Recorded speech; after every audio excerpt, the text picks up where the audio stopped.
అండి, అందరికి నమస్తే. Welcome to icon TV. నేను మీ కావ్య. ఈ రోజు నర్సరావుపేట పట్టణంలోని ఇక్కడ సీతాఫలాల బండి దగ్గర అయితే ఉన్నాము. ఇక్కడ దీని వల్ల ఉపయోగాలు ఏంటి, సైడ్ ఎఫెక్ట్స్ ఏంటి, అసలు ఉన్నాయా అని చెప్పేసి ఒకసారి బాబాయ్ గారి మాటలు అడిగి తెలుసుకునే ప్రయత్నం చేద్దాం రండి. సార్ నమస్తే, మీ పేరు? నా పేరు షఫీ. ఈ బండి మీదేనా సార్? ఎప్పటి నుండి చేస్తున్నారు ఇది? ఇట్లా వ్యాపారం 20 సంవత్సరాల నుంచి చేస్తున్నాం. 20 సంవత్సరాల నుండి చేస్తున్నాం. ఏంటంటే పండ్లు అనేవి మేము ఇప్పుడే చూస్తూ ఉన్నాము, మొన్నటి దాకా చూడలేదు. ఎప్పటి నుండి ఎప్పుడు దాకా సార్ ఈ టైం? ఇది దసరా ముందర వస్తాయి, దీపావళి అయిపోయినాక అయిపోతాయి. తర్వాత రావంటారా? తర్వాత ఈ రావు, మన ఈ కుప్పం వస్తాయి. ఇప్పుడు ఇవి ఎక్కడి నుండి తీసుకొచ్చారు? తెలంగాణ. తెలంగాణ, భువనగిరి, సిద్దిపేట. ఓకే. మన ఆంధ్రప్రదేశ్ లో ఏమేమి పండించరా? ఈ ఆంధ్రప్రదేశ్ లో ఉండవు, అడవి ప్రాంతంలో ఉంటాయి. అడవి ప్రాంతంలో. మరి వీటికి మందులు ఏమైనా కొడతారా? అసలు అడవిలో మందు ఏముండదు, మనం తెచ్చి అమ్ముతాను కూడా మందు ఏముండదు. గాలి, మన గాలికే పండిపోతాయి. నాచురల్ గా పండుతూ ఉంటాయి అక్కడ. దానికి కూడా మందు ఉండదు. ఇది అనేది ఎక్కువగా గర్భవతి స్త్రీలు ఎక్కువగా తింటూ ఉంటారు అని చెప్పేసి అంటూ ఉంటారు. ఇది నిజమేనా సార్?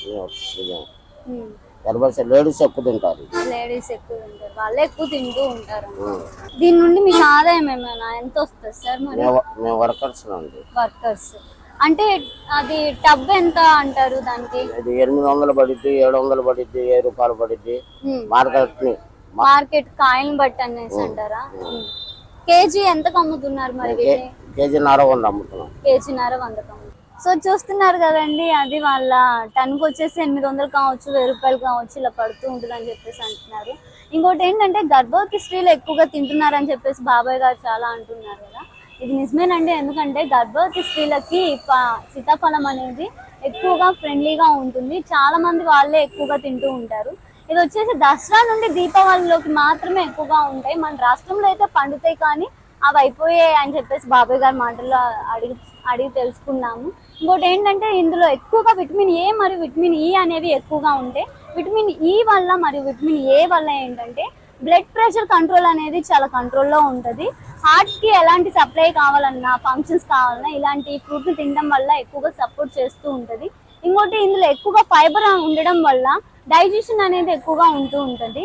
ఇందులో సీడ్స్ ఉంటాయి కదండి, విత్తనాలు. ఈ విత్తనాలు ఏంటంటే పాయిజనస్ తో సమానం. సో ఇవేంటంటే ఇందులో విత్తనాలు ఎవరైనా కావచ్చు, చిన్నపిల్లలు తెలిసి తెలియకో ఎక్కువగా తింటూ ఉంటారు. విత్తనాలు అనేవి ఎక్కువగా అవాయిడ్ చేయడం అయితే మంచిది పిల్లలకి. ఇందులో ఎక్కువగా షుగర్ అనేవి ఎక్కువగా ఉంటుంది.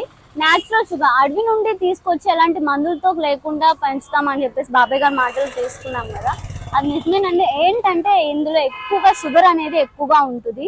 షుగర్ వల్ల ఏంటంటే క్విక్గా ఎనర్జీ అనేది ఎక్కువగా వస్తుంది. ఇమ్యూనిటీ పవర్ కూడా ఎక్కువగా తొందరగా పెరుగుతుంది మన బాడీలో. ఇంకోటి ఏంటంటే దీనివల్ల డయాబెటీస్ కావచ్చు, లేదా ఆస్మా పేషెంట్స్ కావచ్చు, ఈ పళ్ళకి ఎక్కువగా దూరంగా ఉండడం అయితే చాలా మంచిదని చెప్పేసి అనుకోవచ్చు. ఇంకోటి ఏంటంటే మెగ్నీషియం, పొటాషియం వల్ల స్కిన్ గ్లో కావచ్చు, లేదా హెయిర్ కి సంబంధించిన హెల్త్ కి సంబంధించిన గ్రోత్ కావచ్చు, ఎక్కువగా పెరుగుదల ఉంటుంది. స్కిన్ ప్రాబ్లమ్స్ ఏమైనా ఉన్నా కానీ తొందరగా క్యూరిఫై చేయడానికి ఈ పండ్లు అనేవి తినడం చాలా మంచిది. సో ఇదండి, మరిన్ని ఇంట్రెస్టింగ్ వీడియోస్ కోసం చూస్తూనే ఉండండి ఐకాన్ టీవీ.